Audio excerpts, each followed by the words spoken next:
Titans, all your lives, you've only known one way to live: to smash.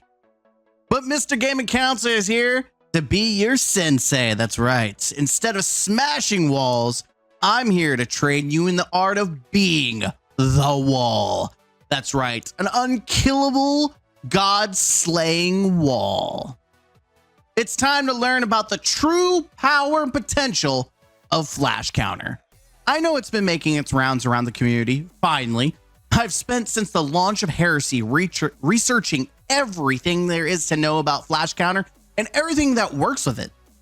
I stumbled upon its greatness week 1 of Heresy, and I have vehemently been pushing for it and others to try it out.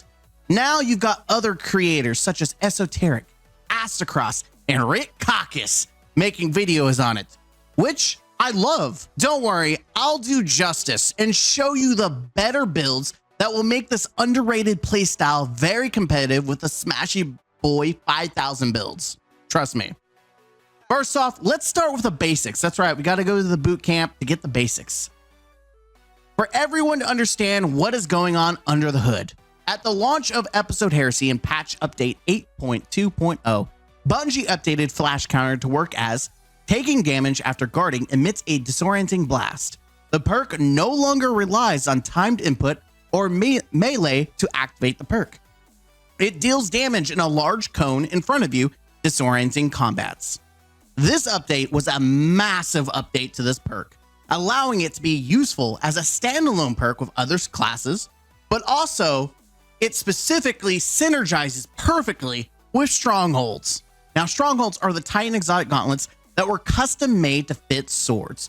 I hope in the future Bungie expands exotic class items and gives Strongholds to the other classes. That would be really exciting. But for now, we're focusing on Titans. Strongholds has the Clenched Fist perk, which gives you max guard stats regardless of the sword's guard stat. It gives ×4 resistance when blocking, which is a 50% damage resistance on its own, including stacking other resistance, which we'll go over later in the video. Strongholds also has when you rapidly damage targets after blocking shots with a sword, grants restoration for a duration determined by the number of shots blocked. Now, the restoration that Stronghold provides is ×2, which ×2 specifically provides a healing rate of 50 health per second in PvE, which is massive for survivability. Now, normally when you use Strongholds, you block damage and you see the guard stack goes up to at least 100, which then you would hit a target with a sword and you would begin the timer for the restoration ×2. However, with the update to Flashcounter, which now does a blast hitting multiple targets, this causes Stronghold to not only count the hits for the target to stack guard stacks, but it automatically triggers those guard stacks of Stronghold into restoration ×2. Now, the time itself is not long, obviously, because you're only getting a few stacks of guard, but it doesn't matter. When you activate Flashcounter constantly, you're keeping restoration up 24/7. A few things to note specifically about Flashcounter. It does seem to affect a certain range around you, even though it specifically says a cone in front of you. It does impact certain things around you, but overall, it will not impact things that are behind you. 2, Flashcounter does activate on yellow bars, champions, and even bosses. 3, the disorienting blind is not the same as arc blind, so it will not stun champions. This was a change that Bungie made, I think a couple of seasons ago, where they changed the wording from blind and arc blind so that they're completely separate. 4, it doesn't disorient bosses nor champions, which is fine because having one enemy shoot you constantly will continue to proc Flashcounter, which will keep your restoration up at all times. Now, I want to cover all the swords that have Flashcounter, all the perks that have synergy with Flashcounter, and at the end, we'll discuss the maximum damage resistance stacking we can do, along with builds with the dim links down below. But first, let's talk about some pros and cons to the combo. A lot of the community, either you love this combo or you hate this combo. So let's talk about it.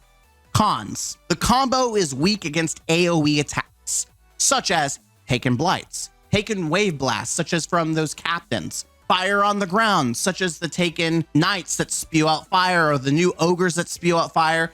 You will not be able to tank that. Taken Blights on the ground, vehicle blasts, such as ships and tanks. You can take a couple of those hits, but you're going to take some massive damage overall. The biggest weakness is your back. The combo does not block attacks from the back. So even if you're getting restoration ×2, if you have big bosses hitting from the back, you'll still die in GM content. Unstoppable champions and GMs hitting or slamming from behind or the sides where you're blocking, if they still hit you, you will die. Just like in PvP, the combo can help you survive one-hit supers, specifically Titan Hive shield throws that ricochet if they hit your feet.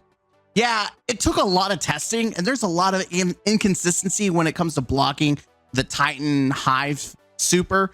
If you take a super directly to the face, you'll survive unless the ricochet bounces to the floor and touches your toes. It's really inconsistent. Depending on the content, such as specific nightfalls, enemy density, this build may not shine as much because it's meant to be a tank build. While it can be aggressive as well, but overall, the less enemies you have, the less likely you'll have restoration ×2 up. This build is also team focused. If you have a team that doesn't take advantage of you tanking everything, you'll be wasting your time. Though most likely, if you're tanking everything and they're not doing anything, even if you had a good build, they would probably still not be doing anything. You'll probably be carrying one way or another. At least with this build, you can kind of carry people and still survive. The last con, which is probably the biggest con for a lot of people, is that you're tanking. I have one specific build that lets you go crazy with this combo, but most people are focusing on the bolt charge blocking build, which is very boring for some people. And overall, it will lose its power whenever artifact mods disappear. So for a lot of people, this build is a turnoff, which I'm telling you right now, don't listen to just the people using the arc combo. I'm about to give you some juicy builds. Now let's start with the pros. You can carry even the worst players in the game. Even if it takes you more time, most likely you are going to have to carry them anyways. This combo makes it less stressful though. Another thing is it can be used in any in-game activity, from Master to Grandmaster to contest mode. I did the contest Sunder Doctrine to test out this build, and it makes the enemies a joke. So for whatever counter you're wanting to survive, you can absolutely use this combo. If you're smart, you'll probably never die. You can become a god in Destiny 2. You can finally play a different role besides punching everything. That's right. That is a pro in my book, is that you can finally shed the shackles of just being the punchy Crown Eater Titan. You get to evolve and become the Swordmaster. All right, now that we've talked about the pros and the cons and some of the weaknesses of the build, let's talk about one specific synergy that I don't think people will see coming. Obviously, swords are a must-have for the combo to even work. But what about the rest of the kit? Weapons. What are the weapons that would pair nicely for this build? Well, outside of seasonal mod, artifact mods, other weapons that you may be using to deal with champions and whatnot, there's one specific weapon that shines with this combo. Icebreaker. The combo of Flashcounter and Strongholds essentially makes it to where you have Icebreaker as a free primary weapon. While you're tanking for your team, you're doing ad control and killing enemies, you're racking up ammo for Icebreaker. Any sword that applies a debuff to champion or yellow bars that get killed by either you or your team will immediately give you ammo for Icebreaker. All for just blocking. I have never had so much fun with a sniper, let alone Icebreaker. In fact, ammo was so plentiful that I was able to run double special because Icebreaker was always at max capacity. If you have not tried using Icebreaker with this Flashcounter Stronghold combo, I highly recommend you start doing it. Now, let's talk about swords themselves. There are a total of 16 swords at a half Flashcounter currently in the game. Don't worry, I'll be listing them all so that you can chase them, including all the perks. So make sure you pause the video to check out in specific perk combos and synergies with Flashcounter. Anything that you see after we talk about the perks, keep track and you're going to be able to spot them out. Which is the perfect segue to the next part of the video. Let's talk about perks that synergize with Flashcounter. Now, there may be a few perks I'm missing, but trust me when I say if I miss them, they weren't worth mentioning. So let's start with all the main damage perks that synergize, and trust me, there's a lot. I'll have the perks on the screen with the damage numbers. We've got Collective Action, 20%, Frenzy, 15%, Adrenaline Junkie, stacks up to 33.3% just for blocking. If you get multiple kills within a few seconds that's up, it'll continue to go up to ×5. One for All, 35%. Elemental Honing, just by blocking, 2.5%, up to 35% when you build into Elemental Honing. Golden Tricorn, just by blocking, 15%, up to 50% if you use your abilities. Vorpal Weapon, just by using it, you do 15% to mini bosses, and vehicles. Sword Logic, just by blocking, you do 15%. Assassin's Blade, flat 15%, but you also get max speed movement buff. Surrounded, 35%. Enhanced, 41.75%. Last, we have Redirection, which also got a buff with Heresy. Overall, 33% per stack consumed, which this synergizes best out of all the damage perks, as you can build up to 30 stacks of Redirection and take it with you to encounter and immediately do extra damage to lone yellow bars, champions, or even a boss. Now let's talk about elemental damage perks that synergize with Flashcounter. Perks that aren't like flat damage bonuses, but overall give you more damage potential. Let's start with the weakest one in my opinion, Hatchling. Hatchling can proc off Flashcounter blocking kills. It's not the easiest to activate with blocking, as it requires 1, base level enemies that can die pretty easy, 2, large group of enemies that, because it requires rapid kills. I wish they would change it for swords for just kills in general. This is much harder to do with harder content like Master and GM and contest content. You're not going to be out there rapidly killing with blocking. Sure, you can use your sword and swing, and so if you're doing ad clear, you will get that, hatchling to pop, but in my opinion, it's not worth it. Incandescent. This is one of the very nice perks that builds into synergy because of the fact that getting a kill will immediately activate and cause surrounding targets to burn. Even cooler is that if you rock the solar subclass, you benefit from all the aspects that buff Scorch and the spread of Scorch. Very nice for passive ad clear. Destabilizing Rounds, another perk that got a huge buff from Bungie this episode, and it works very well with this combo, as both getting a kill with a sword but also getting a kill by blocking with Flashcounter will also proc Destabilizing Rounds.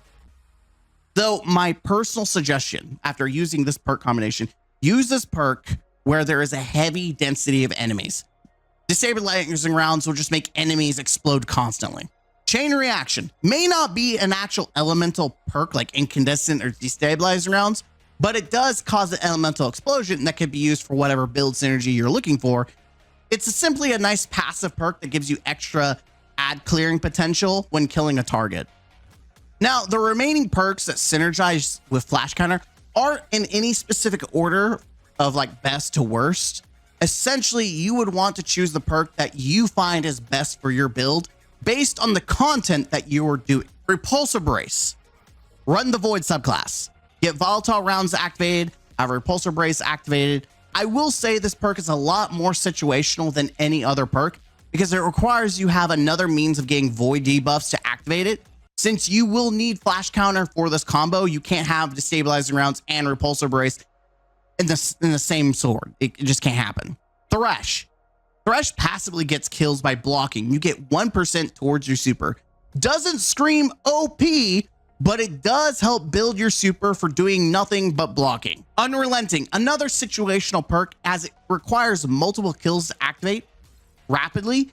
If you are using a sword to clear ads, then you'll get it to proc, but blocking with Flashcounter won't always count as rapid kills, and it becomes incredibly hard to pull off in harder content or less dense content. If you can nuke a room while blocking, it'll trigger. Outside of that, you'll have to kill the old-fashioned way. Valiant Charge. Getting a kill with Flashcounter blocking will give you a lunge bonus. For those who want to fly across the room to get kills, here you go. Demolitionist. Passively gets you grenade energy for getting kills with Flashcounter blocking. Nothing over the top, but it does give you free grenade energy. Attrition orbs. Alone, I found this perk was all right, but pair this also with a siphon mod, and you have yourself a mini orb printer for content that has grouped up enemies. This allows you to run surges and other mods that require armor mods, but also passively gives you and your team orbs for just blocking. Supercharge those supers, baby. Last but not least, energy transfer. Now, out of all the perks we talk about today, this perk has the best synergy with Flashcounter, as energy transfer gives you class ability energy for every point of damage while guarding. That's right, just by simply guarding, every hit will give you class ability energy, which for Titan is pretty good for several builds we'll be talking about later. How much energy are we talking about though, Mr. Gaming Counselor? Well, for base, you're looking at 1% per hit, or 1.5% when enhanced for non-melee damage block, 0.5% or 6.3% enhanced when you get hit from behind. Trust me, I know some of these perks aren't the flashiest, but they do wonders for the combo. See what I did there? Flashy, flash counter. I apologize. Now, I will say I cannot wait for Bungie to release a sword with flash counter and also jolting feedback and or cold steel. Theoretically, both should be proccing by blocking.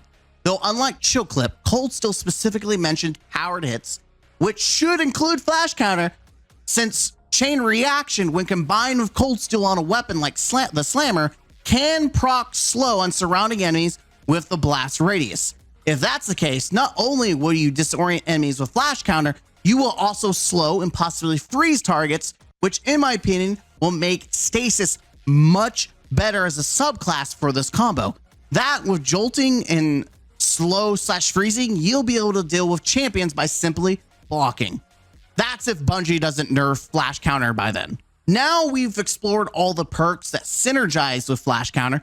Let's check out all 16 swords that have it. I'll be posting the perks alongside the swords, so make sure you have your cheat sheet of perks that you're looking for, as I won't be going over every sword and their perks. Just know these swords have flash counter. Pause the video to see what perks they have on the screen. None of these swords are any particular order. It's honestly up to you to decide what sword fits best for your build and what perks you want. However, I will note that some of these swords are much harder to get than others, and I'll be going over the difficulty of getting them and where to get them. I will also let you know whether they're craftable, enhanceable, or if they have an origin trait. Now, if they're enhanceable, just assume that they have a origin trait. All right, for our first one, we have the Geodetic HSM Void Adaptive. It is enhanceable. You can get this easily from Banshee, the Gunsmith, by focusing the specific weapon. Number 2, Night Terror. It's an arc adaptive. It's not enhanceable. It has no origin trait. You get this from the moon by completing the Lectern of Enchantment bounties. It is much grindier to get, but this is one of the few arc swords with flash counter in the game. The other half, it's a void adaptive. It is craftable, enhanceable. You get this from the 30th anniversary pack by opening a chest in the treasure room. Crown Splitter. It's void, aggressive. It's not enhanceable, no origin trait. This is one of the hardest ones to get, along with the next few I will mention, as the only way that I have found to get them is from Xur on Fridays till reset. Get those strange coins and pull the RNG slot machine. Next up, Negative Space. Solar adaptive, non-enhanced, no origin trait. You get it from the Xur RNG slot machine. Honor's Edge, arc adaptive, non-enhanceable, no origin trait, Xur RNG slot machine. Quick Fang, arc lightweight, non-enhanceable, no origin trait, Xur RNG slot machine. Eternity Solar, it's a vortex frame, non-enhanceable, no trait, again, Xur RNG slot machine. Temptation's Hook, now specifically the old version, not the new Heresy version. It lost flash counter. The new version, they removed it for some reason, which is really weird because they just buffed it this episode, but they also removed it this episode on this sword. It is a arc caster frame. So you want the very first Season of the Rival version. That's non-enhanceable, has no origin trait, and unfortunately, the only way to get it is their RNG slot machine. Throne Cleaver. It's a solar aggressive craftable. You can get it from Banshee if you're lucky on his rotations to buy them and use a deep sight harmonizer to start working towards crafting. Outside of that, you guessed it, Xur RNG slot machine. And by the way, a lot of these ones that are craftable, I did see look to see if you can get them from exotic missions, and I've been looking at the different websites and rotations, and I'm not seeing some of these older ones in rotation anymore, nor am I seeing them in dares. So if there's another way to get them, I'm not aware of it. So just assume that most of these are going to be Xur.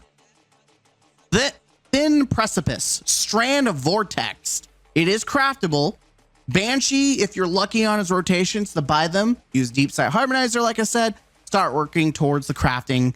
Outside of that, you guessed it, RNG slot machine. Just in Case is a solar adaptive. It's non-enhanceable. Does have an origin trait though. Possibly Banshee weekly rotation. You guessed it, Xur RNG slot machine. Caretaker. It is a solar vortex that is craftable. It has an origin trait. Now, to gain it or be able to craft it, you must farm the exotic mission Avalon, which is on a weekly rotation. By the way, depending on when this video is coming out, the exotic mission is supposed to come out March the 25th. So keep your eyes on that if you want to try to get this solar vortex with flash counter. And incandescent. Nazaredin, arc adaptive, non-enhanceable, but does have an origin trait.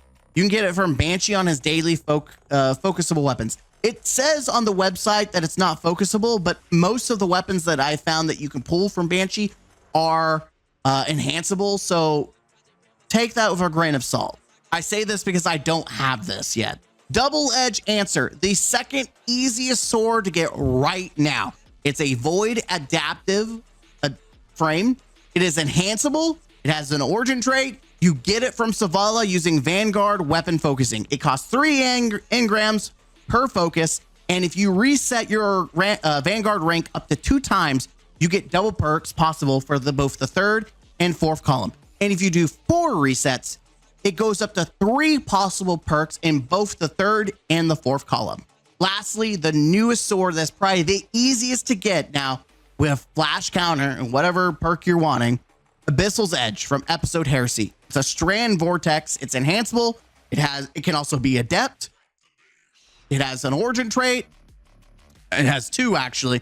Both traits are amazing for the sword. Willing Vessel is great for solo. Runneth Over is great for group play.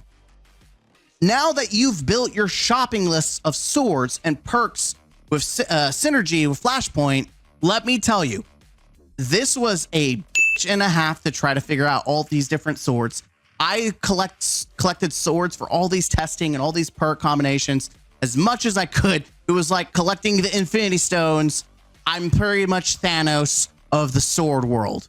But now that you've built your shopping list of swords and perks that synergize with flash counter and strongholds, let's look at the damage resistance that we can stack with this combination. I'll start out with our non-prismatic subclasses first, then we can jump into prismatic numbers. I just want to say that calculating damage resistance in Destiny is insane. Thank God for ChatGPT, because the amount of math and crunching and formulas I had to plug in and solve was enough to cause me to get ibuprofen and a can of G Fuel. By the way, I'm not sponsored. Now, right off the rip, let's talk about the solar subclass. Nothing here is buffing damage resistance. So we'll look at from a base stronghold times tier 10 resilience times emergence reinforcement, which is 10%, times 2 elemental resistance, which individually is 15% up to 25%. These are elemental resistance of your choice, giving us a grand total of 77.5% damage resistance at base. That's a good starting point. As you'll see, as we stack other things, it will get much higher. Next is the Stasis subclass. Strongholds with tier 10 resilience and emergency reinforcement and 2 elemental resistance of your choice and frost armor. We're looking at 82.29%. With Whisper of Rhyme on the Stasis, it goes up to 85.32%, because instead of times 5 frost armor, we go up to times 8, or stacks of 8, should I say, which bumps us up to 85.32%. Now we look at Arc subclass, Strongholds with tier 10 resilience, emergency reinforcement, and 2 elemental resistance of your choice, with spark of resistance is 82.86%. Strand subclass, when we're looking at Strongholds, tier 10 resilience and emergency reinforcement, 2 elemental resistance of your choice, and woven mail, we're looking at 87.43%. Lastly, the Void subclass, Strongholds with tier 10 resilience, emergency reinforcement, and 2 elemental resistance of your choice, and a Void overshield, we're looking at 93.15%.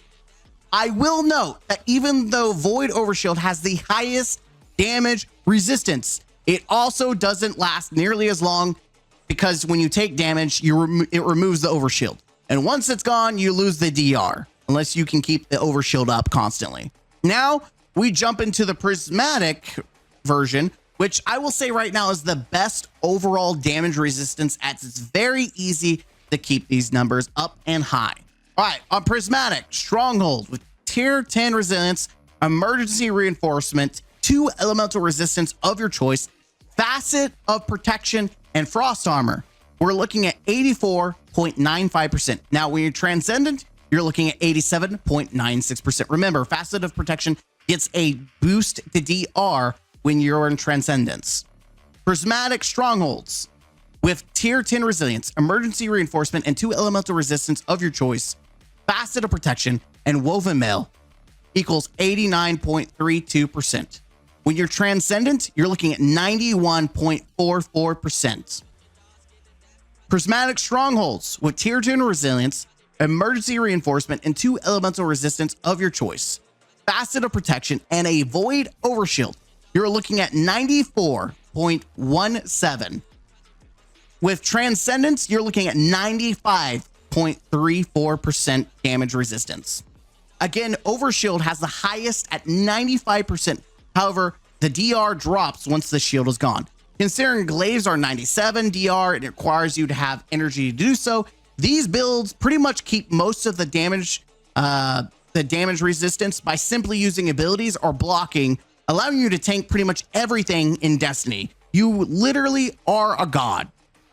Now, I want to shout out that I am using emergency reinforcement with 2 elemental resistance, and people are going to call out why. It's because if you get low enough, you get a flat 10%. It does not matter what element you get hit with. You get a flat 10% to DR, which is a lot better than relying on one singular element to cover.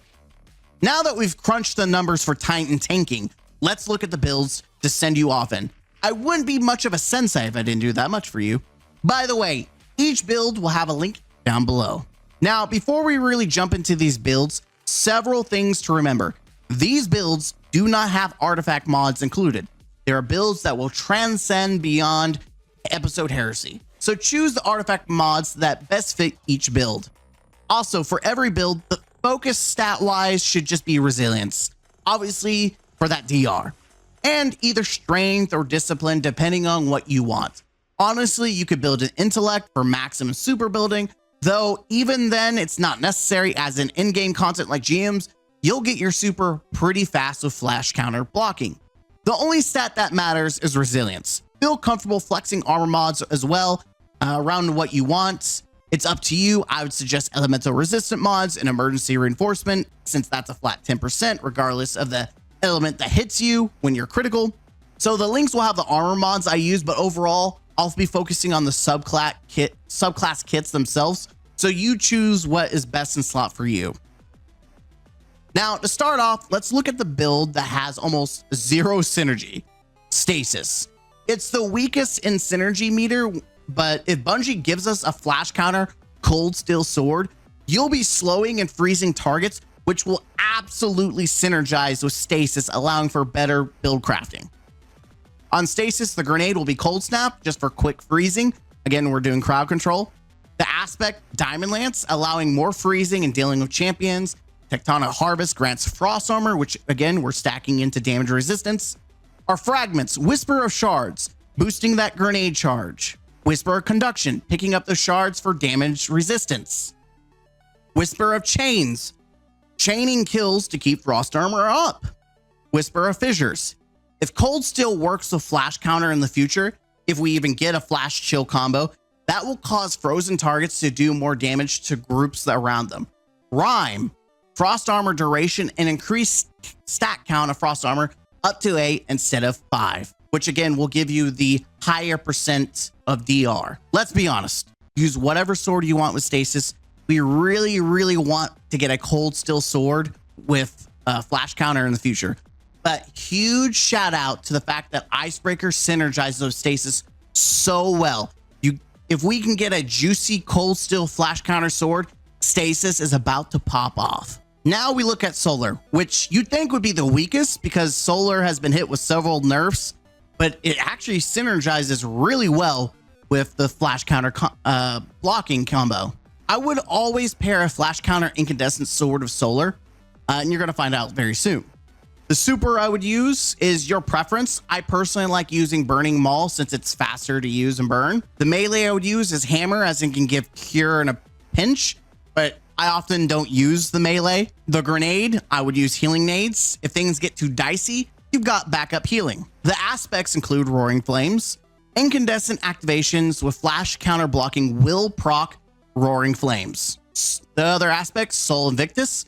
Flash counter blocking with incandescent kills will spawn sunspots everywhere, which will allow you to stand in them more for more restoration and to spread scorch all over the place while just blocking.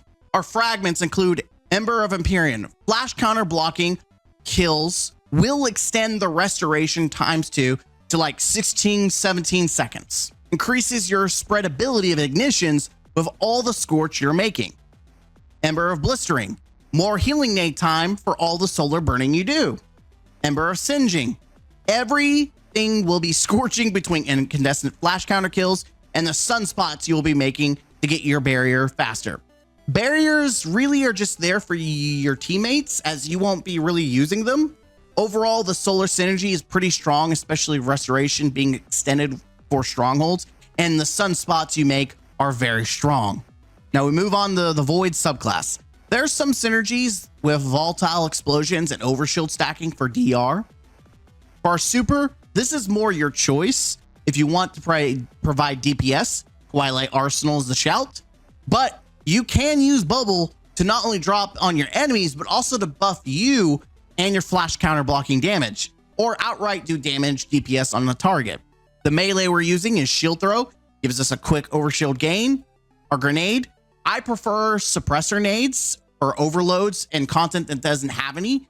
I would just use whatever grenade you want, probably Vortex Grenade. Here's our aspects. We've got Control Demolition. Using your nade to proc volatile rounds or using a destabilized round sword to chain volatile explosions. It's juicy. The other one is Bastion. Putting down a barricade for you and your teammate gives you free overshield. Or you could be gritty and use the barricade and stand in it for constant recharging overshield. Our fragments include Echo of Remnants. This is a flex spot if you're using Suppressor Nade. If you're not using Suppressor Nade, then it will benefit Vortex Grenade. If you're using Suppressor Grenade, I would just use a different fragment, obviously. Echo of Starvation. Picking up orbs and breaches gives you Devour. So not only do you have Restoration ×2, but you will have Devour that will keep giving you healing. Echo of Expulsion. Nades and melee kills cause explosion. Now, fun fact, kills caused by volatile explosions triggered by destabilizing rounds does count as an ability kill. So massive explosions everywhere with this. Echo Persistence. Increases duration of overshield. Enough said. Now, this build relies on overshield and using a destabilizing round sword and being able to proc it often. In activities that are not dense, this build struggles as it's not activating anything. So keep that in mind. Strand subclass, specifically the grenade, we're going to focus on Shackle Grenade. You want access to champion control and ad control, suspending things as much as possible. Our aspects, we're looking at Banner of War. Flash counter blocking kills do activate Banner of War, and it does increase the stacking. Dranger's Lash, again, more champion and ad control.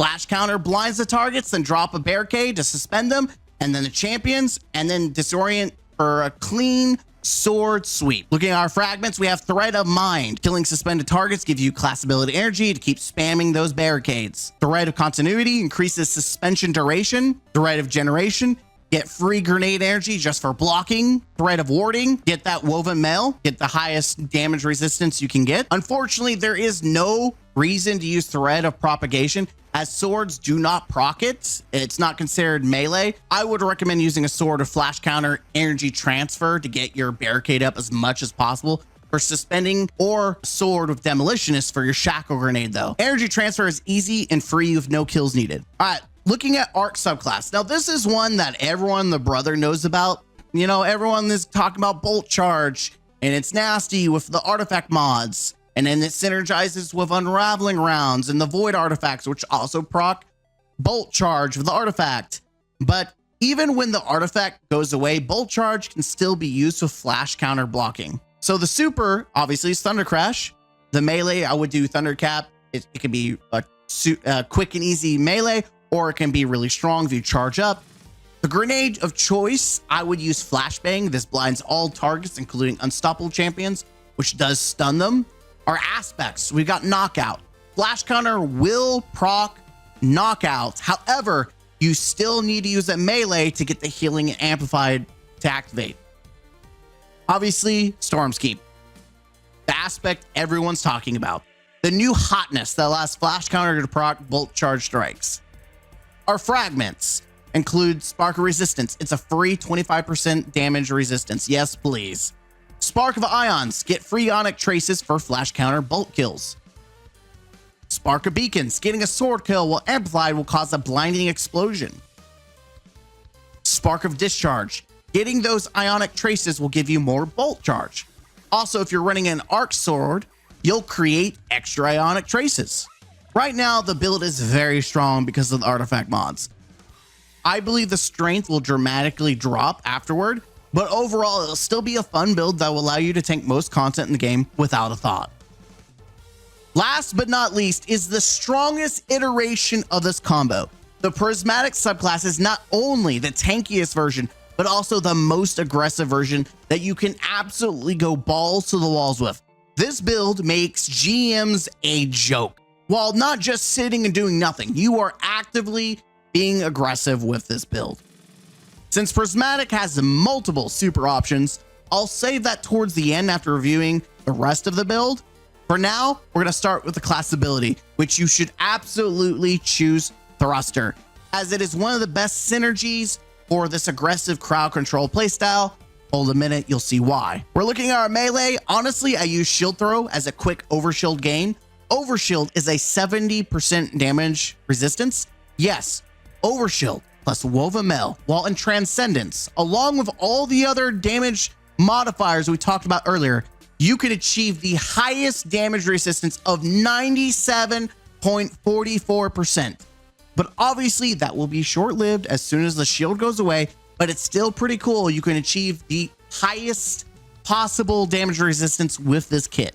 Our grenade, Shackle Grenade, because we want to suspend everything for crowd control. Our aspects include Dranger's Lash. This specific aspect synergizes incredibly well with thrusters, as it causes a suspending knot that forms that both suspends and damage surrounding targets. It is also very fast, so it only takes a few seconds to dash and suspend a champion or groups of adds. This way, you are dropping your guard for only a small amount of seconds to be able to do more crowd control. Then you can work on killing the trash enemies. Diamond Lance is our other aspect, which is perfect for this build, as getting kills with abilities is all that is needed to create passive Stasis Lance that either you or your teammates can use to stun more champions or freeze groups of enemies. It also synergizes one of our fragments, since it's considered melee kills for the specific use of this fragment. We'll talk about it in a minute. Also fits perfectly for Icebreaker. As you freeze targets, you get to Icebreak synergy here. It's beautiful. Explosions everywhere, baby. All right, our fragments. Probably the most important one, Facet of Protection. It's a free 50% damage resistance, or when you're Transcendent, it's 32%. Facet of Purpose. Strand Super gets Woven Mail. Stasis Super gets you Frost Armor. Both give you the highest damage resistance outside of Overshield without actually losing it after taking damage like Overshield. Both have benefits. Strand Super gives you more crowd control and champion control with high damage Woven Mail. Stasis Super gives you high target DPS. Fragment, we have Facet of Awakening. Kills with a light or darkness sword with Flashcounter will proc this. Using a Strand Sword will allow easy tangles to spawn so you can spam tangles and diamond lances. Facet of Devotion. You'll be spamming tangles and diamond lances, suspending targets. You'll be getting a lot of the bonus transcendent energy paired with the Strand Sword with Flashcounter, and you'll be able to have both the light and darkness transcendent build and spamming transcendence as much as possible. Facet of Dawn. Tangles nor diamond lances will activate Radiance. But that's another reason to use Shield Throw, as it's a 1 minute and 31 recharge rate at base. I have a tier 7 strength build, which drops it down to 0.59 seconds. Plus, Transcendence will allow you to spam Shield Throw for Radiance from a distance, by also giving you Overshield as well. Lastly, Facet of Hope. Elemental buffs will allow abilities to regenerate quickly, which we should have Overshields, Woven Mail, or Frost Armor, along with Radiance, to increase the spamability of the kit. The goal is to do just that. Block with Flashcounter strongholds, disorient targets, spam abilities, get kills with the sword or Icebreaker, build our super, kill champions and beefier targets with the super, and use supers as much as possible. Crowd control with thruster to suspend spam, shackle nade throws, getting tangles and diamond lances to spawn and throwing them and freezing and killing, getting transcendence as much as possible, spamming that, allowing the whole kit to keep ability uptime and allow for a much aggressive playstyle that while also tanking everything with massive damage resistance.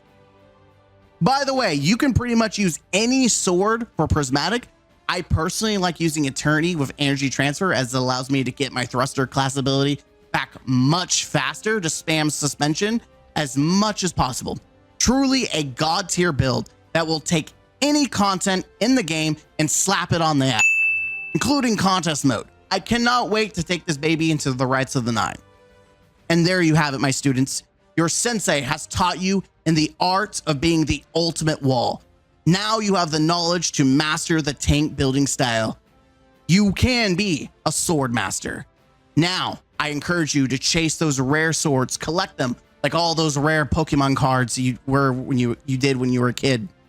Let me know what you think down below. If I missed anything, be sure to post it as well. I spent a lot of time in Heresy perfecting the playstyle as much as possible. Doesn't mean that there isn't other things that could be learned. And we also have the future where this build could continue to grow. Let the swords be with you, Guardians. I'm Mr. Gaming Counselor. I'm gaming out. Huzzah.